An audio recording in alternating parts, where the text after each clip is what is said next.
Hello everyone, how are you? I am Akrash, your teacher here, and I will teach you different questions and their answers. So I welcome you on classtheta.com.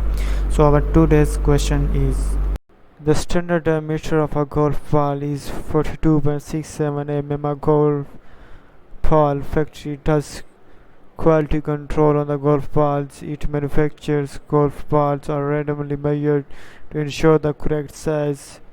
If the discrepancy in diameter is more than 0.004 mm, the production is stopped. And the answer of the question is: it seems like you have provided information about the quality control process of golf ball manufactured at a factory. If you have any question or need assistance, then this topic, feel free to ask. Thank you for watching the video. If you have any question related to this video, please post a comment below. If you have any question in your mind, you can also post on the website and I will be answering you in the next video.